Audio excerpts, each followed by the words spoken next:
እንኳን ለብፁዕ አባታችን ለአቡነ ተክለ ሃይማኖት ወርኃዊ በዓል በሰላም አደረሳችሁ።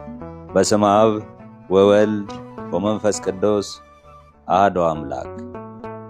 በክርስቶስ ክርስቲያን፣ በወልድ ውሉድ፣ በመንፈስ ቅዱስ መንፈሳውያን የተሰኛችሁ የተወደዳችሁ የልዑል እግዚአብሔር ቤተሰቦች፣ የድንግል ማርያም የአስራት ያደራ ልጆች፣ የቅዱሳን መላእክት፣ የቅዱሳን ጻድቃንና የቅዱሳን ሰማዕታት ወዳጆች በያላችሁበት የሰዓት አቆጣጠር እንደምን አደራችሁ፣ እንደምን ዋላችሁ፣ እንደምን አመሻችሁ።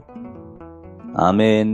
በቸርነቱና በምሕረቱ ጠብቆ ለዚህ ሰዓት ላደረሰን ለሰራዊት ጌታ ልዑል እግዚአብሔር ክብር ምስጋና ይግባው።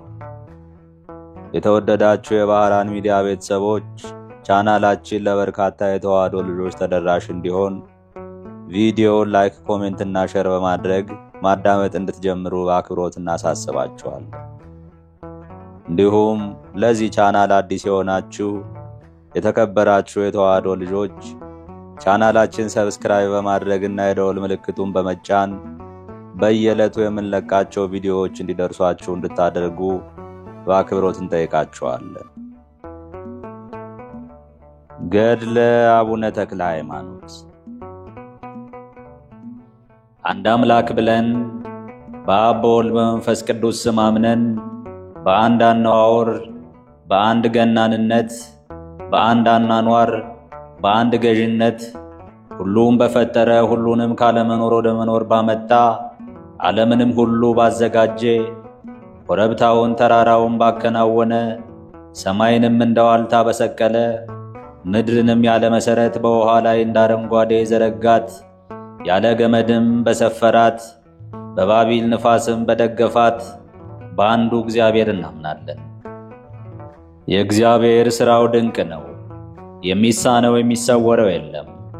ሁሉን ያውቃል፣ እሱን ግን የሚያውቀው የለም። ከመስራቱ አስቀድሞ ይፈጸማል፣ ሁሉን ያስረጃል፣ ሁሉ እንደ ልብስ ያረጃል። አንተ ግን መቼም መች አንተ ነህ፣ ዘመንህም ለልጅ ልጅ አያልቅም ብሎ በነቢይ እንደተናገረ እሱን የሚያስረጀው በሌለ በአንዱ እግዚአብሔር አምነን ድንቅ ለምታደርግ አቤቱ ላንተ ምስጋና ይግባህ እስከ ኋለኛይቱ ትንፋሽ በፍጥረቱ ሁሉ አንደበት ዘላለም በእውነት ክብር ምስጋና ላንተ ይገባል ብለን እንጀምራለን። ወዳጆቼ ሆይ የከበረ የተቀደሰ የተደነቀ የእግዚአብሔር ወዳጅ የሚሆን የአባታችን ክብሩን ገናንነቱን የሚናገረውን ሥጋው በፈለሰበት ግንቦት 12 ቀን የሚነበበውን መጽሐፍ አስተውላችሁ ስሙ። ይኸውም ከጌታችን ከኢየሱስ ክርስቶስ ትንሣኤ በዓል ጋር የተክለ ሃይማኖት ወዳጁ በሚሆን የመላእክት አለቃ ከሚሆን ከቅዱስ ሚካኤል በዓል የተባበረ ነው። አሁንም ዛሬ ከሚነበበው ከከበረው አባታችን ከሥጋው ፍልሰት ጋር በእግዚአብሔር አብ አንድነት በእውነት ተባበረ። ክቡር ምስጉን የሚሆን አባታችን ተክለ ሃይማኖት ልመናው ሁሉም በእውነት እየረዳ ሁሉንም በእውነት እየሰወረ ከሁላችን ከመላው ሕዝበ ክርስቲያን ጋር በእውነት ለዘላለም ይኑር አሜን። ወንድሞቻችን እንነግራችኋለን፣ እናስረዳችኋለን። እንደ ዮሐንስና እንደ ነቢዩ ኤርምያስ ከእናቱ ማዕፀን እግዚአብሔር የመረጠው ብፁዕ አባታችን ሥጋው የፈለሰበት ዛሬ ነው። ሳልፈጥርህ በእናትህ ማዕፀን አወቅኩህ ብሎ ለነቢዩ እንደነገረው እግዚአብሔር የባረከው የብሩክ አባታችን የሥጋው ፍልሰት ዛሬ ነው። ዳግመኛ ነቢዩ ከእናቴ ማኅፀን አምላክ አንተ ነህ፣ በማኅፀንም አንተ ሰወርከኝ፣ በየጊዜውም ሁሉ መታሰቢያ አንተ ነህ እንዳለ እንዲሁ ደግሞ ይህንን ብሩኩን ባረከው፣ በማኅፀንም ሰወረው፣ በመንፈስ ቅዱስም ጠላ አሳደገው። ከዚህም በመዓልት በሌሊት በቀትርና በምሽት ከአንደበቱ የስሙ አጠራር ይፈላል። እንደ ብዙ ውሃ ምንጭ የእግዚአብሔር ምስጋና ካፉ ላይ ይመነጭ ነበር። የውሃም ምንጭ በቆፈሩት ጊዜ ፈሳሽነቱ ዕለት ዕለት እየበዛ አትክልቱን ሁሉ ያረካል። የተክሉም ቦታ ባለቤትን ደስ ያሰኛል። ከቦታውም ፍሬ የወይኑን ፍሬ ያጠግባል። የሥጋው ፍልሰት ዛሬ የሆነው አባታችን ተክለ ሃይማኖት እንዲሁ ሆነ። የመለኮት ሦስትነት መቆፈሪያ ልቡን በኮሰተረውና በቆፈረው ጊዜ በየዕለቱ በየሰዓቱና የፈሳሽነቱ ምንጭ እየበለጠና እየበረታ ሄዳል። የኢትዮጵያንም ምድር መላዋን ያረካታል። ይልቁንም የሸዋን አገር ሁለንተናዋን ከኃጢአት መርገም ነፃ ያደርጋታል። የቦታውም ጌታ ደስ ይሰኝባታል። ባለቦታ የተባለውም በአባታችን በተክለ ሃይማኖት አትክልት ደስ የሚሰኝበት ክርስቶስ ነው። አትክልቱ ግን የሰው ወገኖች ናቸው።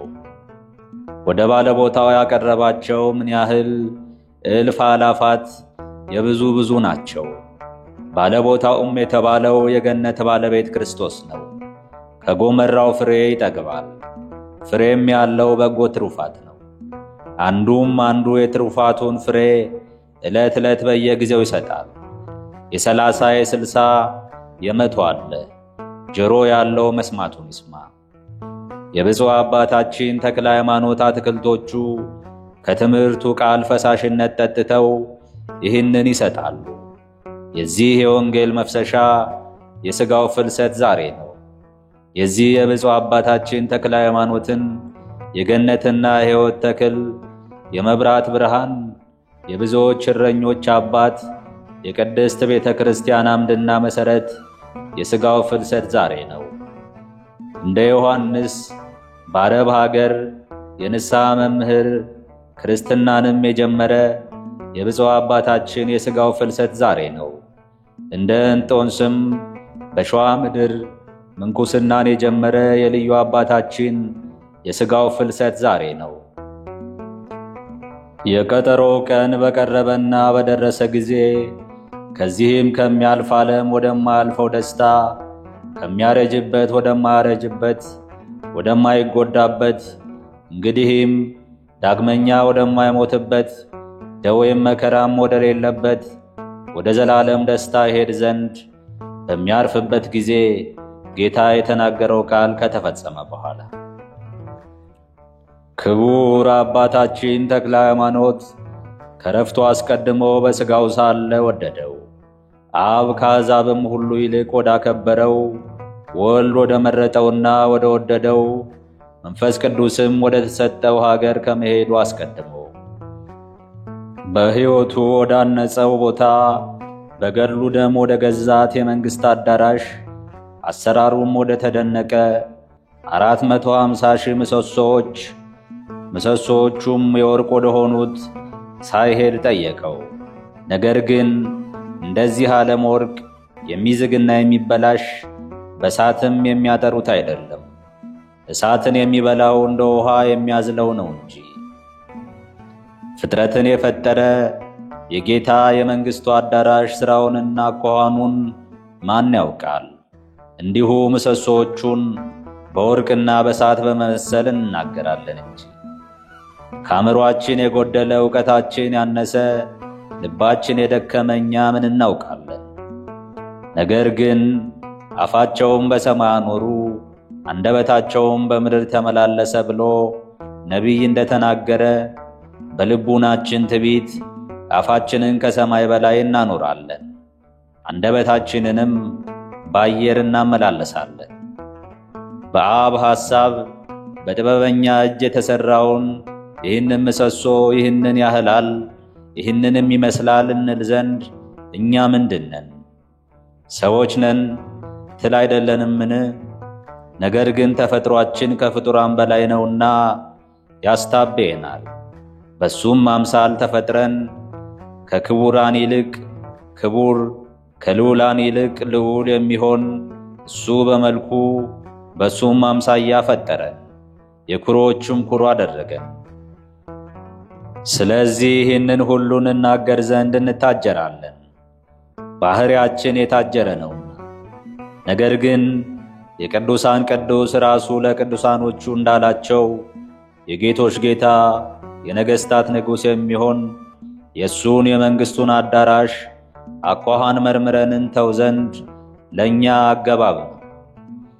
በዚህች ቀን ዓለም ሳይፈጠር ለእናንተ የተዘጋጀው መንግሥተ ሰማያትን ዓይን ያላየውን ጆሮ ያልሰማውን በሰው ልብ ያልታሰበውን ለሚወዱት እግዚአብሔር ያዘጋጀውን ትወርሱ ዘንድ በረከት ያላችሁ የአባቴ ብሩካኖች ወደ እኔ ኑ እንዳላቸው። ትሩፋቱ የበዛ መቀዳደሙን የፈጸመ ገድሉ የተወደደ በብፁዕ አባታችን ተክለ ሃይማኖት ጸሎት ላመንነው ለጥምቀት ልጆች ሁላችን እሷን መንግሥተ ሰማያትን ይክፈለን ለዘላለሙ በእውነት አሜን። ወደ ቀደመው ነገራችን እንመለስና እንዲሁም ጌታችን መድኃኒታችን ለክቡር አባታችን ተክለ ሃይማኖት በቃል ኪዳኑ ተስፋ ሲያጸናለት ወዳጄ ተክለ ሃይማኖት ሆይ 2 ቀንድ ያለው እባብ 1 ቀንዱ የወርቅ 1 ቀንዱ የብር የሆነውን ሊውጥህም የወደደውን እንዳሳፈርከው አንተ ግን ከባቡ መፍራት የተነሳ እኔን ከማምለክ ወደ ቀኝና ወደ ግራ አልተመለከትክም። ስለዚህ እኔ ደግሞ ምሰሶቹ የወርቅና የእሳት የሆኑትን ዓይን ያላየውን በሰው ልብ ያልታሰበውን የመንግሥቴን አዳራሽ ላንተ ሰጥሃለሁ። ወዳጄ ተክለ ሃይማኖት ሆይ አሁንም እነሆ ዕድሜህ ደረሰ፣ ገድልህንም ፈጸምክ፣ መልእክትህን አደረስክ። የተዘጋጀልህን የጽድቅ አክሊል ሰማያዊ አባቴ በዚህች ቀን ይሰጥሃል። እውነተኛ ፈራጅ ነውና በሱም ዘንድ በደል የለም።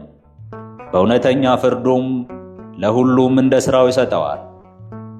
ብፁዕ አባታችን ተክለ ሃይማኖትም አቤቱ ጌታዬ ሆይ ቸር ከሚሆን ከባሕሪ አባትህ ከባሕሪ ሕይወትህም ከመንፈስ ቅዱስ ጋር አሁንም ለዘወትር ኋላም ለዘላለም በእውነት ምስጋና ይግባህ አለ። ዳግመኛም ጌታችን ብፁዕ አባታችንን ወዳጄ ተክለ ሃይማኖት ሆይ ና ከሐዘንህ ደስ ተሰኝ፣ ከድካምህ ዕረፍ፣ ከሕማምህ ዳን፣ ገነት ከተከፈተበት ዕረፍት ከተነጠፈበት ሕማም መከራ ወደ ሌለበት ወደ ዘላለም ሐሴትና ከድካምህ ዕረፍ አለው። ብፁዕ አባታችንም አቤቱ ጌታዬ ሆይ ይቅር ባይ ከሚሆን ሰማያዊ አባትህ ከባሕሪ ሕይወትህ ከመንፈስ ቅዱስም ጋር አሁንም ለዘወትር ኋላም ለዘላለም በእውነት ላንተ ክብር ምስጋና ይግባህ። ሕዝቡም ሁሉ አሜን ይበሉ። አባታችን ተክለ ሃይማኖትም ጌታዬ ሆይ እንግዲህ ወዲህ በፊትህ ሞገስ ካገኘው ልመናዬን ስማኝ አለው። ወዳጄ ተክለ ሃይማኖት ሆይ በል አደርግልህ ዘንድ የምትወደውን ሁሉ ለምነኝ አለው። አቤቱ ጌታዬ ነፍሴ ከሥጋዬ በተለየሽ ጊዜ የመላእክት አለቃ ቅዱስ ሚካኤልን ከኔ እንዳይለይ ላክልኝ። መልአከ ሞት ወደ እኔ ቀርቦ ነፍሴን እንዳያስደነግጣት፣ እባቡም በመንገዴ እንዳይቆም፣ የእሳቱም ባሕር እንዳያስጨንቀኝ፣ የገሃነም መልአክ አብዱልማኮስም እንዳያገኘኝ በክንፎቹ ይሸከመኝ ዘንድ በተሻገርኩ ጊዜ ባልደረባዬ የሚሆን የመላእክት አለቃ ቅዱስ ሚካኤልን ላክልኝ። አቤቱ ጌታዬ አሁንም ልጆቼም በዓለሙ ሁሉ ስምህ በተጠራበት የኔም የኃጢአተኛው አገልጋይ ስም በተጠራበት መታሰቢያዬን የሚያደርጉትም በሰማያዊ መንግሥትህ አስባቸው። እንደ ባሕር ዳር አሸዋ እንደ ሰማይ ኮከብ ልጆችህን አበዛቸዋለሁ ስላልከኝ ሥጋዬ የሚቀበርበት ቦታ አይበቃቸውምና ከመቃብሬ መንፈስ ቅዱስ አይለይ፣ እስከ ዓለም ፍጻሜም ድረስ በአጽሜ ላይ ድንቅ ታምራትህ ይታይ። በእውነት እስከ ዘላለም ፍጹም ምስጋና ላንተ ነውና አለ። ጌታችንም መልሶ ወዳጄ ተክለ ሃይማኖት ሆይ እውነት እልሃለሁ ሁሉ እንዳልከው ይደረግልህ። እነሆ የምክሬ አበጋዝ የሆነው ቅዱስ ሚካኤል የምትወደውን ሁሉ ያድርግልህ። ወዳጄ ተክለ ሃይማኖት ሆይ አትፍራ፣ በመንገድህም እባቡ አይቆምም። አንተና ሚካኤል ስትመጡ በአየር እንገናኛለን፣ ከጻድቃንና ከሰማዕታትም ሁሉ ጋር በክብር ተቀብዬ ወደ መንግሥተ ሰማያት አገባሃለሁ አለው። ብፁዕ አባታችንም ኃጢአቴን ያልተዘከርህ አቤቱ ምስጋና ላንተ ይገባል አለው። ሥጋዬን ደግሞ ወደ መሬት ያስገቡ ዘንድ ወዴት ታዛለህ አለው። ጌታችንም መልሶ ከቁመት ብዛት እግርህ ከተሰበረበት፣ ደምህ ከፈሰሰበት፣ እምባህ ከተንጠባጠበበት፣ ላብህም ከተንጠፈጠፈበት ከዚያ ይሁን። መቃብርህ የእኔ የባሕሪ አባቴ የአብ የባሕሪ ሕይወቴ መንፈስ ቅዱስም ፍቃድ ከዚህ እንዲሆን ነውና አለው።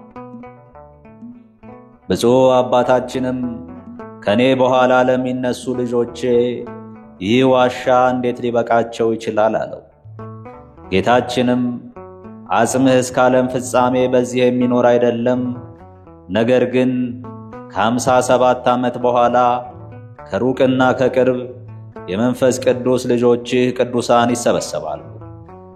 በዚያችም ገዳም ብዙ ጉባኤ ይሆናል። ሥጋህንም ከዚያ ያፈልሳሉ። በስምህም ታላቅ ቤተ ክርስቲያን ይሠራል። ሰላሜና ጸጋዬም ይህ ዓለም እስኪያልፍ በውስጧም ይኖራል። ብፁዕ አባታችንም አቤቱ ጌታዬ በእውነት ይደረግልኝ አለ። እኛም ደግሞ መጠጊያ ለሆነችን ለዚህች አገር ለኢትዮጵያ ፈጽሞ የሚያማልደውን ይህንን ቅዱስ አባታችን ተክለ ሃይማኖትን ለሰጠን ቅድመ ዓለም ለነበረ ዓለምንም አሳልፎ ለሚኖር ለእግዚአብሔር ምስጋና ይገባል እያልን እናመስግነው። ሙሴ የሚጠጉበት ምድረ ርስትን ለእስራኤል እንደሰጣቸው ማቴ ራቀ ይቅርታዬ በዛ እኔ እግዚአብሔር ነኝና ይህቺን መማፀኛ ሀገር ሰጠኋችሁ ብለህ ለእስራኤል ልጆች ንገራቸው ብሎ ለሙሴ እግዚአብሔር እንደነገረው አሁንም ለእኛ ይህንን አባታችንን በአማላጅነቱ ኃጢአታችንን የሚያስተሰርይልንን በጸሎቱም ከኃጢአት የሚያነጻንን መማፀኛ የሚሆነንንም ይህንን የአባታችንን ተክለ ሃይማኖትን የመቃብር ቦታ ሰጠን። ነፍስን ከምትጎዳ ከሲኦልና ከኃጢአት ሞት እንድንድን ወደ እሷ መሄድን ቸል አንበል። ወንድሞቻችን ሆይ ምን እንላለን? ምግብንና ተድላ ዓለምን ከመውደዳችን የተነሳ ስለ ሥጋችን ፈቃድና ስለ ሆዳችን ስስት ይህ ይሻላል ይህ ይበጃል እያል ከቦታ ወደ ቦታ ስንዞር እነሆ ዘመናችን አልቋል። በዓለም የሚመላለስ መነኩሴ የክርስቶስን ሥጋና ደም የሸጠ ነው ብለው አባቶቻችን ቅዱሳን የተናገሩትን አላስተዋልንምን? አባ እንጦንስም እንዳለው ከቦታው ከወጣ ወዲያ ፈጥኖ ይሞታል አለ። በሥጋው ብቻ የሚሞት አይደለም፣ በነፍሱ ደግሞ እንደገና ይሞታል እንጂ። ዋናተኛ ባጠመደው ጊዜ ከባሕር የወጣ ዓሣ ፈጥኖ እንዲሞት መዳንም እንዳይቻለው እንዲሁም መነኩሴ ደግሞ በዓቱን ካላጸና በቀር መዳን አይቻለው። አንተ ሰው እስኪያስበው የቦታህን ወይን በየዓመቱ ካዛወርከው ያፈራልን? በየዓመቱ ስለተዛወረ ስር የለውምና ከፀሐይ ማቃጠል የተነሳ ይደርቃል እንጂ። ከቦታ ወደ ቦታ የሚዞር መነኩሴም እንዲሁ ይሆናል። ጌታችንም ሐዋርያትን ከቤት ወደ ቤት አትዙሩ ብላችኋልና። ባለሟሉ በሙሴ አንደበት እግዚአብሔር የተናገረውን ቃል አቃለው መማፀኛቸውን የናቁ የእስራኤልን ልጆች እንመስላቸዋል። የተወደዳችሁ ወንድሞቼ ሆይ እኛም ደግሞ እንደሳቸው አንሆን። የአባቶቻችን ተስፋ አናቃል። ገስግሶ ወደ ገዳም መጥቶ በመቃብር የተማጸነውን እኔ ኢየሱስ ቃሌ የማይታበለው በአንተና በእኔ ዘንድ ዋጋውን አላሳጣውም ብሎ እግዚአብሔር የሰጠውን የአባታችንን ቃል ኪዳን አናቃል። ጾምን፣ መቆምን፣ መውዛትን ፈጽሞ ጸሎትን፣ ፍቅርና መጽዋዕትን፣ ቸርነትን፣ ምሕረትንና ትዕግስትን፣ ያለ ስንፍና መትጋትን፣ ያለ ማቋረጥ ከማገልገል ውጭ እንዳንሆን የሥጋችንን ድካም አውቆ ጌታችን ለእኛ ከሰጠን ከዚህች ገዳም እንዳንወጣ እንጨክን። ወንድሞቼ ሆይ ይህንንም አምነን እንጋደል። የደግነት ሁሉ መጀመሪያ ዝምታና ጽሙና፣ ትዕግስትና ትሕትና ናቸው። ይህ ግን አባታችን ይህንን ሁሉ የሚመስለውንም በባዕድ ሥጋ እንደሚጋደል ሆኖ ፈጸመ። ይህንንም ሁሉ የሚመስለውንም ለመሥራት እንዳንችል አውቆ ለእኛም ጌታችን እሱን ሰጠ። በጸሎቱ አምነን በዚህ ዓለም በሚመጣውም ዓለም ከሲኦል ፍርድና መቅሰፍት እንድንበት ዘንድ ሰጠ። እናንተ ወንድሞቼና ወዳጆቼ ሆይ አስተውሉ። ተስፋ ያላደረጉት እግዚአብሔር ባከበረው በብፁዕ አባታችንም ጸሎት ያላመኑት ከቦታው የወጡት በከንቱ ጠፉ። የሥራ ሁሉ መጀመሪያ ሃይማኖት ነው። ሐዋርያው ጳውሎስ ያለ ሃይማኖት እግዚአብሔርን ማገልገል አይቻልም፣ ጻድቅ ግን በማመን ይድናል እንዳለ። ወንድሞቼ ሆይ አስተውሉ፣ ሃይማኖትን የሚበልጠው የለም። ዳዊትም በእግዚአብሔር መታመን ይሻላል፣ በመገዛት ወደፊቱ ቅረቡ፣ በቦታዎቹም በምስጋና እመኑት እንዳለ። የዘካርያስ ልጅ ቅዱስ ዮሐንስም ለንስሐ ጥምቀትን ሲያስተምር የቀራጮቹን ጭፍሮች በእግዚአብሔር ልጅ በብርሃኑም አምናችሁ ተጠመቁ፣ ተንኰልንም ከልቡናችሁ አርቁ፣ እናንተ የፉኝት ልጆች ከገሃነም መቅሰፍት ታመልጡ ዘንድ ማን ነገራችሁ? እኔ ግን እላችኋለሁ እመኑበት፣ አምናችሁ በስም ሕይወትን ታገኛላችሁ። ወንድሞቼና ወዳጆቼ ሆይ እኛም እንዲሁ የልብ ጥርጥረኞች አንሁን። የልብ ተጠራጣሪ ከእግዚአብሔር ጸጋ ይርቃልና። ጳውሎስም ከእናንተ አንዱስ እንኳ ልበ ክፉ አይገኝባችሁ። ከሕያው እግዚአብሔር የሚያርቅ በሃይማኖት የሚጠራጠር ክፉ ልብ ያለው አይገኝባችሁ። የነገሩትን ባለማመን ለዘላለም በስህተቱ እንዳይጸና ዘወትር ባልንጀራችሁን ምከሩት። ዳግመኛም የሚጠራጠር ግን ተክል ይመገብ። ይህንንም ማለታችን ሃይማኖት ለሌለው ሰው የተሰወረውን ምስጢር እንዳንገልጽለትና የእግዚአብሔር መጻሕፍት ያሉትን ባለማመኑ ብዙዎች እንዳይስቱ ነው። ወንድሞቼ እኛ ግን እግዚአብሔር ያጻፋቸው መጻሕፍተ ቅዱሳትን እናስብ። ስለ ከበረ ጸሎታቸው ከሚያስፈራ ደይን ፍርድ እንድን ዘንድ ዱር የለበሱ ቅዱሳን አባቶቻችንን እንፍራቸው።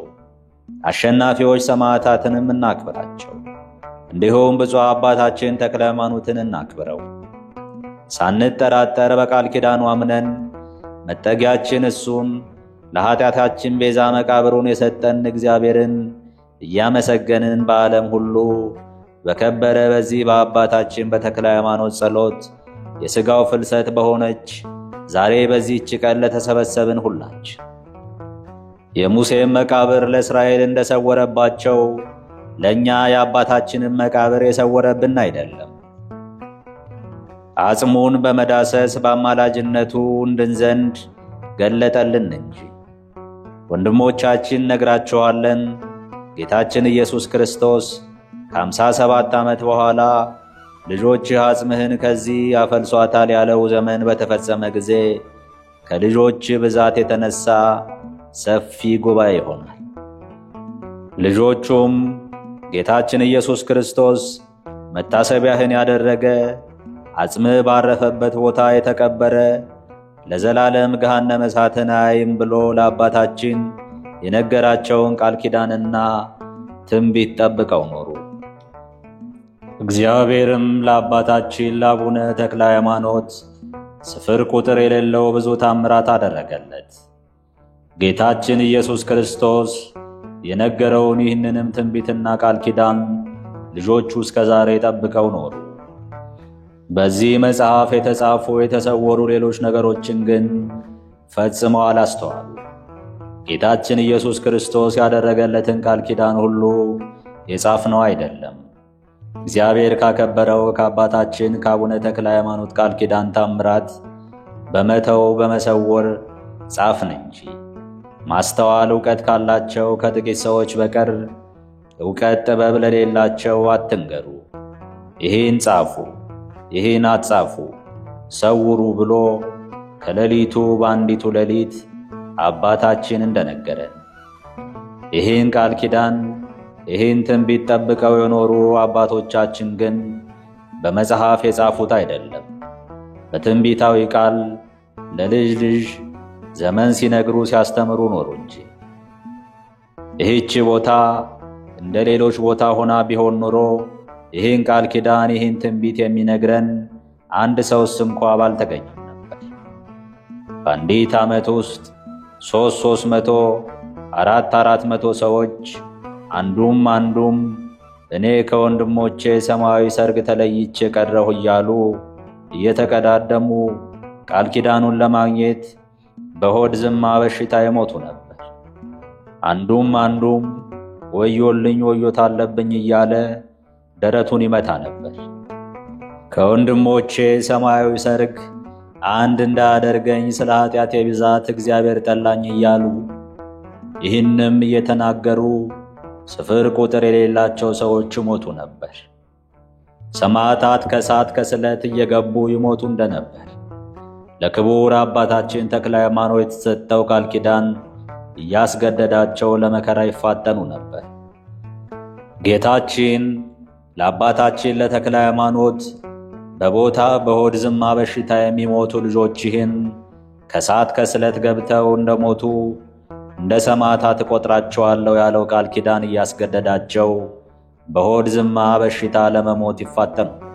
ብዙ ሰዎች የተክለ ሃይማኖት ቦታ ጠፋ እስከሚሉ ድረስ ጌታችን ኢየሱስ ክርስቶስ ለአባታችን በቦታ ላይ ረሃብ፣ ጽም፣ የካህናት የዲያቆናት መጣጣትን አላመጣብህም ያለውን ቃል ኪዳን ባለማስተዋላቸው እስከ ዓለም ፍጻሜ ድረስ በመንፈስ ቅዱስ የተከበበች በካህናት በዲያቆናት የታጠረች አደርጋታለሁ ብሎ በእስራኤል ዘመን የሕጉ መገለጫ ጽዮን ሆይ በእውነት ተመስረቺ፣ ከበደል ተለይ፣ ክብርሽን ለባዕድ ለጣዖት ርስተ ጉልትሽን ለአሕዛብ አልሰጥም እንዳላት አመፀኞች በውስጥሽ አይኖሩም፣ አለል ዘለል የሚሉ አስራት በኩራትሽን አይመገቡም።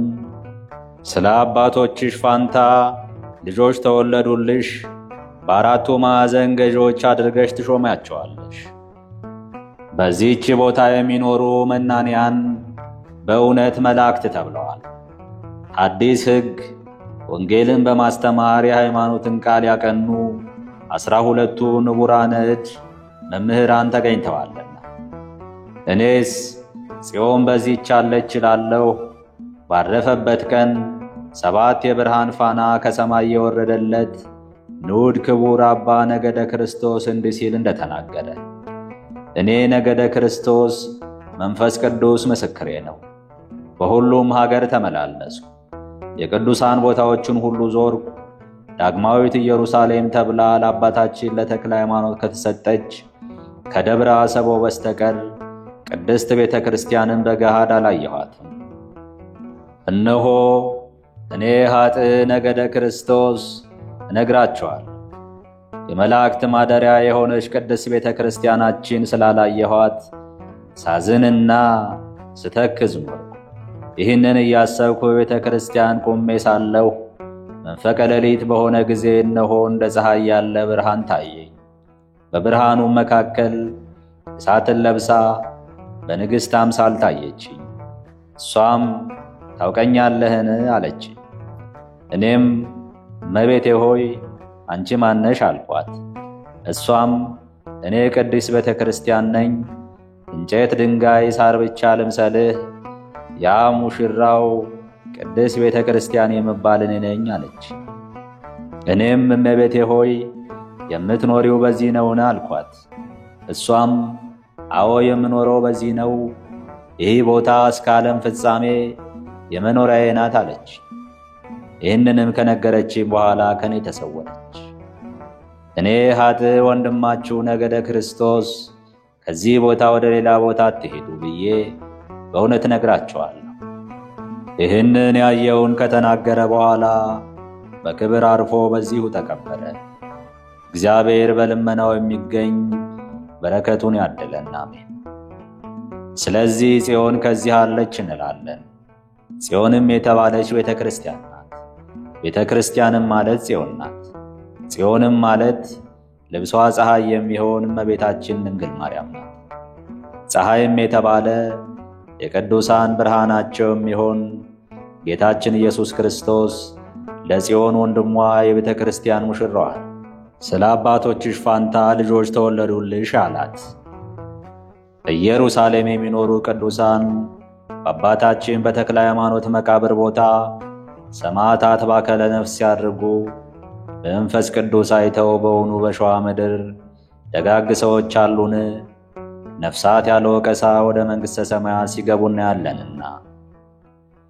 አባታችን በተክለ ሃይማኖት ቦታ በሆድ ዝማ በሽታ የሞተ ሰው ቁጥሩ ከሰማዕታት ነው አሉ። ስለዚህም ያለምንም ወቀሳ ደስ ብሏቸው ወደ አባታቸው ርስት ወደ መንግሥተ ሰማያት ይገባሉ። ዳግመኛም እህል ሳትበላ ቅጠል ብቻ እየበላች ሊያ በሚባል ገዳም ብዙ ዘመን የኖረች አንዲት ባህታዊት መነኩሴት መሰከረች። ሌሊት በራእይ ቁጥር የሌላቸው ብዙ ነፍሳት አየች። ገነት ይገቡ ዘንድ በበሩ ደጃፍ ቆሙ፣ እንዳይገቡ ከለከሏቸው። የፊቱ ብርሃን ዓይን የሚበዘብዝ ታላቅ ሽማግሌ ሰው መጥቶ እነዚህ ልጆቼ ናቸውና ይግቡ ተዋቸው አላቸው። ያን ጊዜ ፈጥነው በሩን ከፈቱላቸው። ያ የፊቱ ብርሃን ዓይን የሚበዘብዝ ሽማግሌ የኔ ናቸው ተዋቸው ይግቡ ካለ በኋላ ደስ እያላቸው ገቡ። ነፍሳትም ሁሉ እኛ የተክለ ሃይማኖት ልጆች ነን ይላሉ።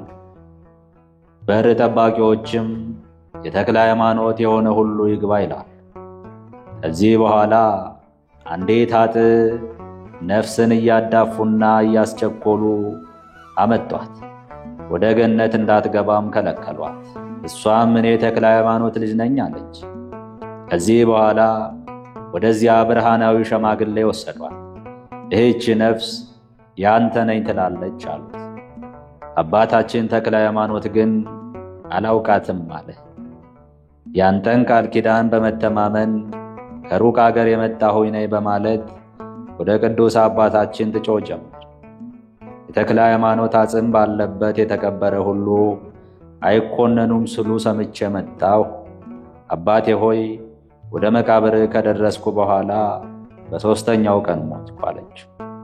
ያን ጊዜ ቅዱስ አባታችን ወደ ሲኦል የሚወስዷትን ይህች ነፍስ የኔ ናትና ተዋት አላቸው።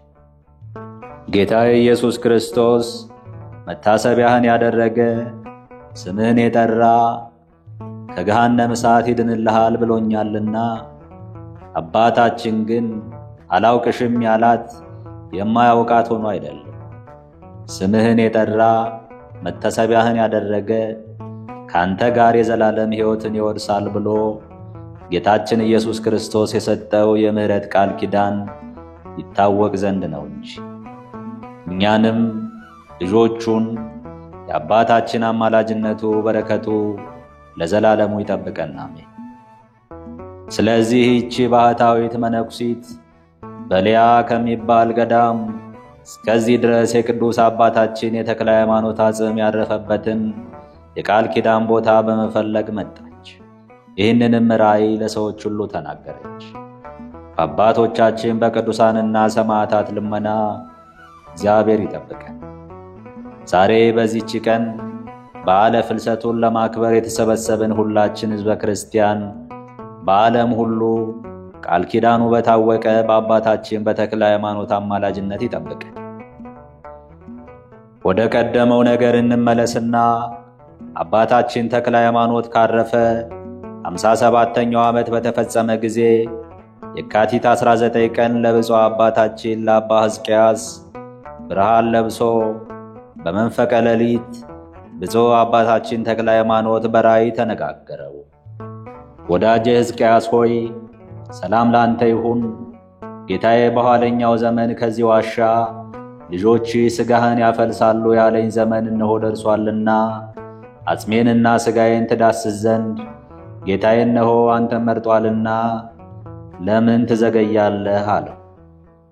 አሁንም ተነስተህ ልጆቼን ሁሉ ቅጠራቸው፣ አጽሜና ሥጋዬ እስከሚፈልስበት እስከ ግንቦት 12 ቀን ይሄው የእግዚአብሔር የትንሣኤው በዓል ቀን በወዳጁም በቅዱስ ሚካኤል በዓል ቀን ከሩቅና ከቅርብ ይሰብሰቡ። እናንተም በምስጋናና በጸሎት መንፈሳዊ በዓልን አድርጉ። እኔ አባታችሁ ባረፍኩበት ቀን ለምስጋና ሁሉ ጌታ የሰማይ መላእክትን ደስ ብሏቸው ምስጋና እንዳቀረቡ እንደ ረፍቴም ቀን ብዙ ምስጋና አቅርቡ። ሰማይ ላለ እግዚአብሔር ምስጋና ይገባል፣ በምድርም ሰውን ለወደደው ሰላም ይሁን እያሉ ደስ እንደተሰኙ ለእናንተም ለልጆቼ ደስታችሁ እንደ ረፍቴ ቀን ይሁን። በዚያች ቀን አባቴ ተክለ ሃይማኖት የሚለኝ ሁሉ በፍልሰቴ ቀን ይምጣ፣ መንፈሳዊውንም በዓል ያድርግ። እኔና ቅዱስ ሚካኤል ልጄ ወዳጄ ፊልጶስም ስለ እኔ ፍቅር የተሰበሰቡትን ሕዝብ ልንባርክ አብረን እንመጣለን። ከዚህም ብዙ ነገር ልንጽፈው የማንችለውን ነገር ተናገረ። መጽሐፍ የምንሰውረውም የምንገልጠውም አለ እንዳለ። ከዚህም በኋላ አባታችን ሕዝቅያስ ተባረከ። አባቴ ፍቃድህ ይሁን፣ ዳግመኛም አባታችን የምመጣበትን ጊዜ ወቅ፣ አጽሜንም በታቦቱ መንበር ፊት 3 ጊዜ አዙረው አለው። ያን ጊዜም የጠፋው መብራት ይበራል። የምመጣበትን ጊዜ በዚህ ወቅ፣ ይህ ምልክት እስከ ዘላለም ይሁን። መምጣትን በወደድኩ ጊዜ የጠፋው መብራት ይበራል። የምመጣበትንም ጊዜ የልጅ ልጅ ዘመን በዚህ ያውቃል። በእውነት ለዘላለም ድንቅ ሰሪውን እግዚአብሔርን ያመሰግኑታል። ይህንም ብሎ ተሰወረ። አባ ሕዝቅያስም ከዚህ በኋላ ይህንን ብሎ በየሀገሩ ያሉትን የመንፈስ ቅዱስ ልጆችን አንድነት እንዲሰበስቡ የአባታችንን ሥጋ ከዋሻው ወደ ታላቁ ቤተ ክርስቲያን ታፈልሱ ዘንድ የተክለ ሃይማኖት ልጆች የምትባሉ ሁላችሁ ኑ ተሰብሰቡ ብሎ በየሀገሩ መልእክተኛ ላከ። ይኸውም በአብ በወልድ በመንፈስ ቅዱስ በአባታችንም በተክለ ሃይማኖት ፍቃድ ሆነ። ወደ ፍልሰቱ በዓል ዛሬ ያልመጣ በዚያች ቀን አባቴ ተክለ ሃይማኖት ሊለው አይገባው፣ እሱም ልጅ አይለውምና። ይህንን ሰምተው የብፁዕ አባታችን የተክለ ሃይማኖት ልጆች ከምስራቅና ከምዕራብ ከሰሜንና ከደቡብ ከሩቅና ከቅርብ ቦታ እስኪጠባቸው ድረስ ተሰበሰቡ። 12 መምህራን የወረብ አገር አኖሪዎስ፣ የፈጠጋር ማትያስ፣ የእናርት ዮሴፍ፣ የሞረቱ አኖሪዎስ፣ የመራቤቴ መርቆሪዎስ፣ የጽላልሹ ታዲዮስ፣ የወገጉ ሳሙኤል፣ የወንጁ ገብረ ክርስቶስ፣ የድንቢው መድኃኒነ እግዚ፣ የዳሞቱ አዳኔ እግዚ፣ የክላቱ ኢዮስያስ፣ የማሃገሉ ቀውስጦስ ከፊልጶስ ጋር የተሾሙት የተሰበሰቡት አባታችንን ሕዝቅያስን ተገናኙት። ከዚህም ግንቦት 12 ቀን ያን ጊዜ ሰረቀ ወርሁ ከክፍለተ በዓል ጋር አንድ ሆነ። ይኸውም የጸሎተ ሐሙስ ጊዜ የሥርዓተ ፍጻሜ የሚሆን በዓለ ረክብ ነው። ለደቀ መዛሙርቱ ሥጋውን ደሙን ጌታ በሰጣቸው ጊዜ በሚይዝበት በዚያች ሌሊት ጸሎትን ምስጢርንም ሁሉ አደረገ። ከሙታንም ከተነሳ በኋላ የቁርባኑ ምስጢር ሥርዓት በረክብ ፈጸመላቸው። ክፍለት ማለት ከፋሲካና ከባለ 50 መካከል ማለት ነውና፣ ረከብም ማለት ጌታ ለደቀ መዛሙርቱ ያለ 3 ቀን አልታያቸውም ነበር። ቶማስ ባመነ ጊዜ እሁድ ቀን ወደ ዱር ሲሄዱ በረክብ ተገናኛቸው። የምስጢሩንም ሥርዓት አደረሰላቸው። በ40ኛው ቀን ከእነርሱ ጋር ምሳ ሲያደርግ ደመና ነጥቆ ሰወረው። የቅዱስ ሚካኤል በዓል ከብፁዕ አባታችን ፍልሰት ጋር አንድ ሆነ። ከብፁዕ አባታችን ጋር በሕይወቱ ዘመን እንደ ሚዜና እንደ ባልንጀራ ይዋደዱ ነበር። መሥዋዕትን በሚያቀርብበት ጊዜ አባታችን ተክለ ሃይማኖት በየሀገሩ ሁሉ በሚያስተምርበትም ጊዜ የመላእክት አለቃ ቅዱስ ሚካኤል ኅብስቱን ከሰማይ ያመጣል። አባታችን ተክለ ሃይማኖትም ይቀድሳል። የመላእክት አለቃ ቅዱስ ሚካኤል እንደ ዲያቆን ተንሥኡ ለጸሎት ይላል። አባታችንም ሰላም ለኩልክሙ ይል ነበር። ኅብስቱንም ፈትቶ የክርስቶስን ቅዱስ ሥጋውን ክቡር ደሙን በስሙ ላመኑት ሕዝብ ይሰጣቸዋል። ስለዚህም የብፁዕ አባታችን የተክለ ሃይማኖት የፍልሰቱ በዓል ከመላእክት አለቃ ከቅዱስ ሚካኤል በዓል ጋር አንድ ሆነ። ለዘላለም በረከታቸውን እግዚአብሔር ይስጠን፣ አሜን። ከዚህ በኋላ 12ቱ መምህራን ተነስተው ከአባታቸው ከሕዝቅያስ ጋር ወደ ዋሻው ሄዱ። የብፁዕ አባታችንን መቃብር ቆፍረው ከመግነዙ ጋር የተጣበቀውን አጽሙን አገኙት። በተቀበረ በ57 ዓመቱ አስከሬኑ ዕለት የተገነዘበት ይመስል ነበር። መዓዛውም እንደ ሽቱ ይሸት ነበር። በቀኙና በግራው መስቀሎች ተተክለው ነበር።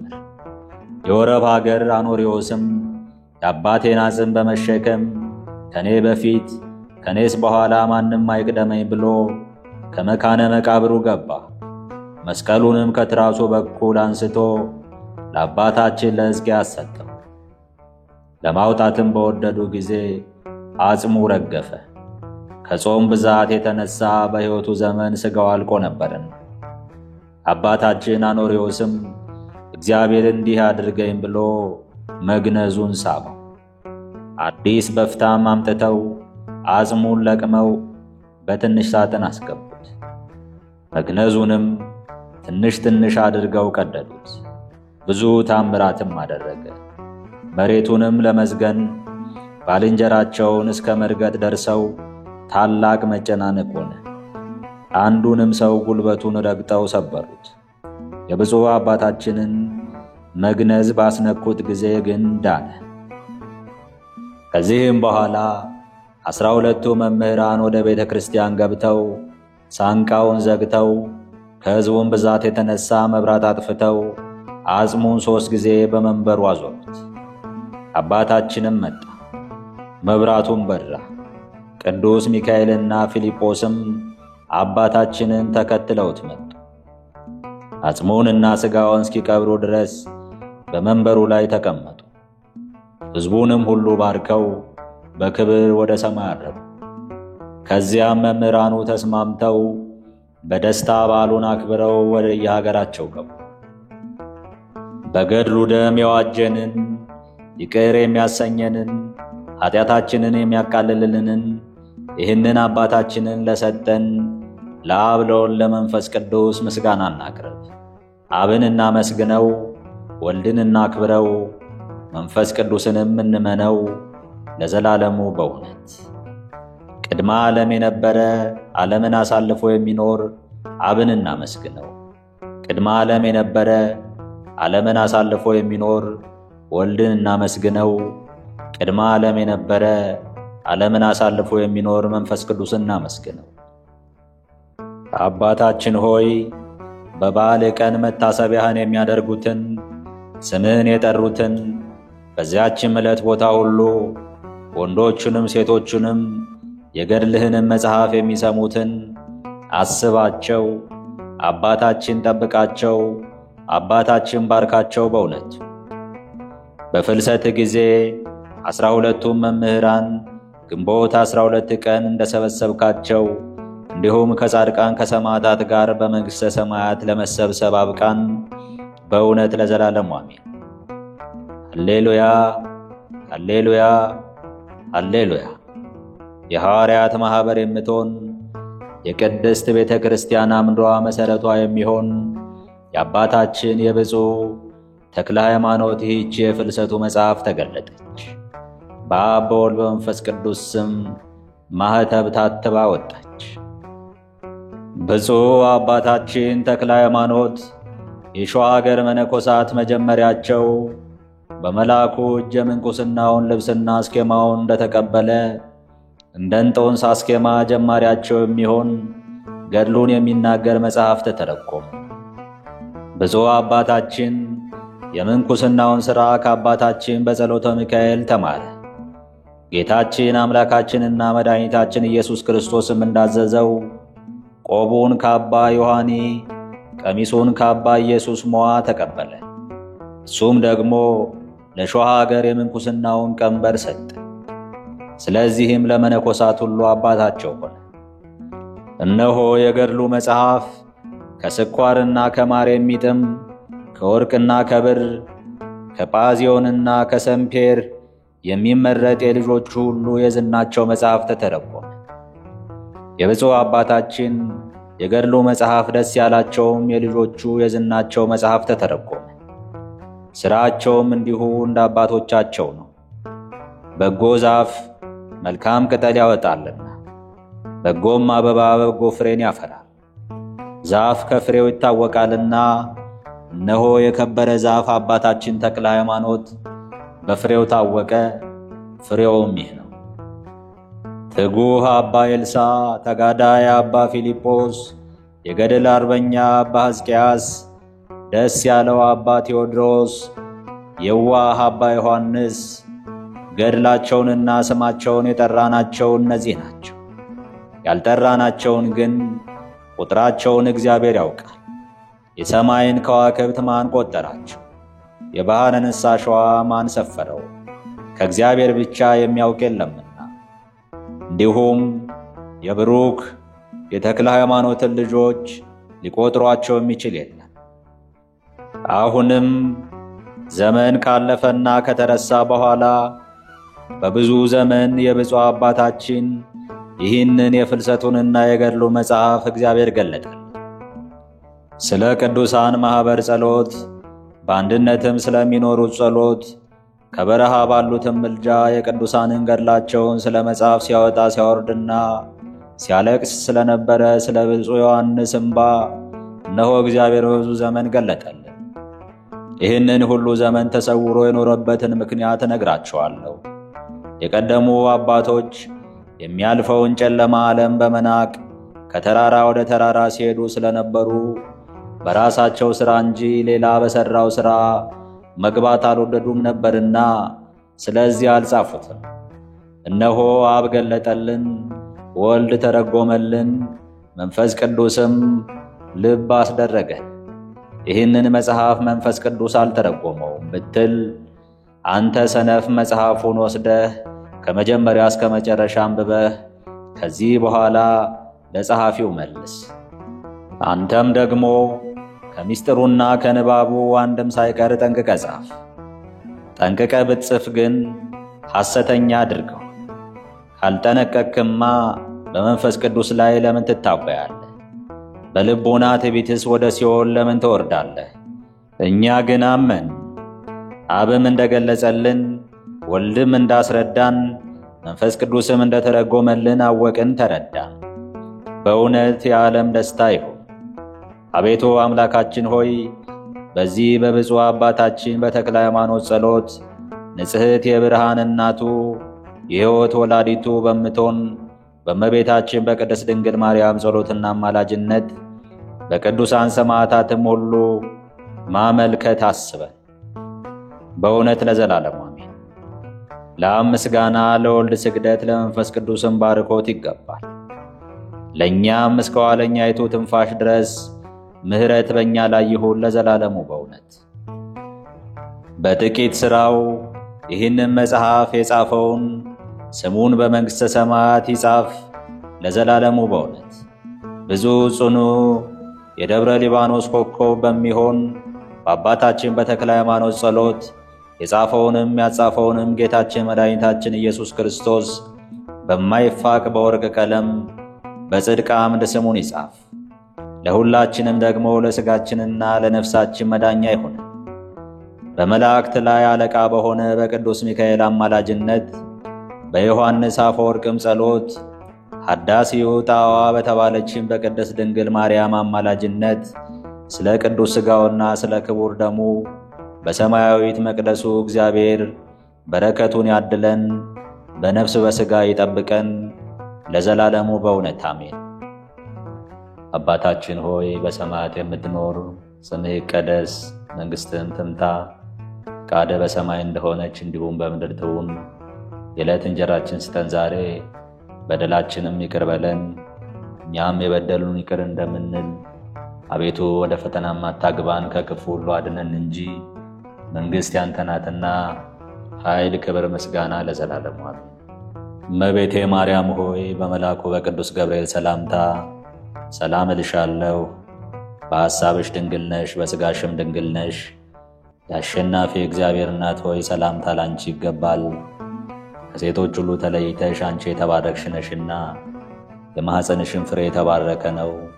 ጸጋን የተመላሽ ቅድስት ሆይ ደስ ይበልሽ፣ ልዑል እግዚአብሔር ከአንቺ ጋር ነውና ከተወደደው ልጅሽ ከጌታችን ከመድኃኒታችን ከኢየሱስ ክርስቶስ ዘንድ ይቅርታና ምሕረትን ለምኝልን ኃጢአታችን ያስተሰርይልን ዘንድ ለዘላለሙ አሜን። ምስጋና ይሁን አንድ አምላክ ለሚሆን ለአብ ለወልድ ለመንፈስ ቅዱስ አሜን።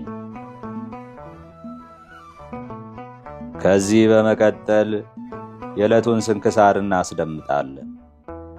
ስንክሳር ዘወርኃ ጥቅምት 24 አንድ አምላክ በሚሆን በአብ በወልድ በመንፈስ ቅዱስ ስም ጥቅምት 24 በዚች ቀን መስተጋድል መነኮስ አባ ብላሪዮስ አረፈ። ይህም ቅዱስ ጋዛ ከሚባል አገር ነው። ወላጆቹም አረማውያን ናቸው። የዮናናውያንንም ትምህርታቸውንና ፍልስፍናቸውን አስተማሩት። ሰውነቱ ለጥበብ ማደሪያዋ እስክትሆን ድረስ በእውቀቱ ከጓደኞቹ በላይ ሆነ። ከዚህም በኋላ ከሀገሩ የሌለ መልካም የሆነ ጥበብን ከውጭ አገር መማርን ወዶ ተነስቶ ወደ እስክንድርያ ሀገር ሄደ። መምህራንም ሁሉ ከሚኖሩበት ቦታ ገብቶ ከሳቸው ዘንድ ብዙ ትምህርትን ተማረ። በዚያንም ጊዜ የቤተ ክርስቲያንን ትምህርት ለመማር ተነሳስቶ ቸኮለ። የቤተ ክርስቲያንንም መጻሕፍት ብዙዎቹን አነበበ። የእስክንድርያ ሊቀ ጳጳሳት አባ እለእስክንድሮስም ይተረጉምለትና ያስረዳው ነበር። ከዚህም በኋላ ክብር ይግባውና በጌታችን ኢየሱስ ክርስቶስ አምኖ የክርስትናን ጥምቀት ተጠመቀ። ከዚያም መንኩሶ በምንኩስና ሕግ ጸንቶ ገድልን ተጋደለ። ወደ አባ አንጦንዮስም ሄዶ መንፈሳዊ የሆነ የትሩፋትን ሥራ እየተማረ በእርሱ ዘንድ ብዙ ወራት ኖረ። ወላጆቹም እንደሞቱ በሰማ ጊዜ ሂዶ የተውለትን ገንዘባቸውን ሁሉንም ወስዶ ለድሆችና ለችግረኞች መጸወተ። ከዚህም በኋላ ከሶርያ ገዳማት ወደ አንዱ ገዳም ገባ። በዚያም በጾም በጸሎት በስግደት በመትጋት ፍጹም ገድልን ተጋደለ። በየ7 ቀን እስኪመገብ ድረስ ምግቡም የዱር ሳር ነበር። እግዚአብሔርም ሀብተ ትንቢትን ሰጥቶት ልቦናው ብሩህ ሆነ። ድንቆች ታምራትንም የሚያደርግ ሆነ። ኤጲፋንዮስንም ያመነኩሰውና ለደሴተ ቆጵሮስም ኤጲስቆጶስ እንደሚሆን ትንቢት የተናገረለት እርሱ ነው። የዚህም አባት መላ ዕድሜው 80 ዓመት ነው። ከክርስትናውና ከምንኩስናው በፊት 17 ዓመት፣ በምንኩስናም 63 ዓመት ነው። ክብር ይግባውና እግዚአብሔርንም ካገለገለ በኋላ በሰላም አረፈ። ቅዱስ ዮሐንስ አፈወርቅም አመስግኖታል። ሁለተኛም ቅዱስ ባስልዮስ በመጽሐፍቱ አመስግኖታል። ለእግዚአብሔርም ምስጋና ይሁን። እኛንም በዚህ አባት ጸሎት ይማረን፣ በረከቱም ከኛ ጋር ትኑር ለዘላለሙ አሜን። በዚህችም ቀን ለሰማዕት ለንጊኖስ ባልንጀራው የሊቀ ጳጳሳት ጳውሎስ የዘይና የአውስያ የጸበለ ማርያም ታራሚት የቆስጠንጢኖስም መታሰቢያቸው ነው። በረከታቸውን ከኛ ጋር ትኑር ለዘላለሙ አሜን።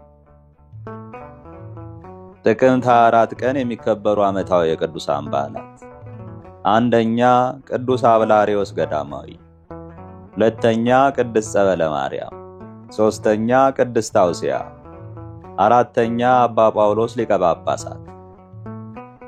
ወርሃዊ በዓላት፣ አንደኛ ቅዱስ አቡነ ተክለ ሃይማኖት መምህረ ትሩፋት፣ ሁለተኛ ቅዱስ ቶማስ ዘመዳስ፣ ሶስተኛ አቡነ ዘዮሐንስ ጻድቅ ዘክብራ፣ አራተኛ ቅዱስ አጋቢጦስ ጻድቅ ኤጲስቆጶስ፣ አምስተኛ ቅዱስ አብላሪዎስ ታላቁ።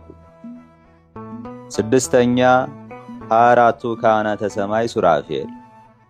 ሰባተኛ ቅዱስ አባ ሙሴ ጸሊም ኢትዮጵያዊ። ስምንተኛ ቅድስት ክርስቶስ ሰምራ። ወንድሞች ሆይ መጠራታችሁን ተመልከቱ። እንደ ሰው ጥበብ ጥበበኞች የሆኑ ብዙዎች፣ ኃያላን የሆኑ ብዙዎች፣ ባላባቶች የሆኑ ብዙዎች አልተጠሩ። ነገር ግን እግዚአብሔር ጥበበኞችን እንዲያሳፍር ያለምን ሞኝ ነገር መረጠ። ብርቱንም ነገር እንዲያሳፍር ያለምን ደካማ ነገር መረጠ። እግዚአብሔርም የሆነውን ነገር እንዲያጠፋ ያለምን ምናምንቴ ነገር፣ የተናቀውንም ነገር ያልሆነውንም ነገር መረጠ። ሥጋን የለበሰ ሁሉ በእግዚአብሔር ፊት እንዳይመካ፣ ነገር ግን የሚመካ በእግዚአብሔር ይመካ። አንደኛ ቆሮንቶስ ምዕራፍ 1 ቁጥር 26።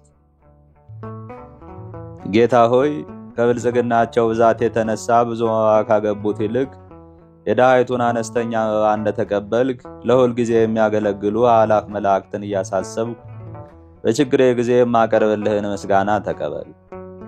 እናንተም ቅዱሳን ነቢያት፣ የወንጌል ሰባኪያን ሐዋርያት፣ ሰማዕታትና ጻድቃን፣ ትጉሃን መላእክት፣ ፍጹማን ደናግል እንዲሁም ደጋጎች መነኮሳት ሆይ ልጅ አዋቂ ሳይለይ የምንሰበሰብባትን የጉባኤ ቦታ ባርኩ። ይህን መጽሐፍ ወረቀት አዘጋጅቶ ብራና ዳምጦ የጻፈውና ያጻፈውን ከግዕዝ ወደ አማርኛ የተረጎመውን ቃለ ንባቡን በእርጋታ መንፈስና በተመስጦ ሕሊና ያዳመጠ በደለኛን ሁሉ በምታስምር በጌታ እናቱ በማርያም ጸሎት ኢየሱስ ክርስቶስ በአንድነት ይማረን፣ አሜን። አነሳስቶ ላስጀመረን አስጀምሮ ላስፈጸመን ለልዑል እግዚአብሔር ክብር ምስጋና ይግባዋል። አባታችን ሆይ በሰማያት የምትኖር ስምህ ይቀደስ፣ መንግሥትህም ትምጣ፣ ፈቃድህ በሰማይ እንደሆነች እንዲሁም በምድር ትሁን። የዕለት እንጀራችንን ስጠን ዛሬ፣ በደላችንን ይቅር በለን እኛም የበደሉንን ይቅር እንደምንል፣ አቤቱ ወደ ፈተናም አታግባን ከክፉ ሁሉ አድነን እንጂ መንግሥት ያንተ ናትና ኃይል፣ ክብር፣ ምስጋና ለዘላለም። እመቤቴ ማርያም ሆይ በመልአኩ በቅዱስ ገብርኤል ሰላምታ ሰላም እልሻለሁ። በሐሳብሽ ድንግል ነሽ፣ በሥጋሽም ድንግል ነሽ። የአሸናፊ እግዚአብሔር እናት ሆይ ሰላምታ ላንቺ ይገባሻል። ከሴቶች ሁሉ ተለይተሽ አንቺ የተባረክሽ ነሽና የማኅፀንሽም ፍሬ የተባረከ ነው። ጸጋን የተመላሽ ቅድስት ሆይ ደስ ይበልሽ፣ ልዑል እግዚአብሔር ከአንቺ ጋር ነውና ከተወደደው ልጅሽ ከጌታችን ከመድኃኒታችን ከኢየሱስ ክርስቶስ ዘንድ ይቅርታና ምሕረትን ለምኝልን ኃጢአታችን ያስተሰርይልን ዘንድ ለዘላለሙ አሜን። ምስጋና ይሁን አንድ አምላክ ለሚሆን ለአብ ለወልድ ለመንፈስ ቅዱስ እስከ ዘላለሙ ድረስ። ይቆየን።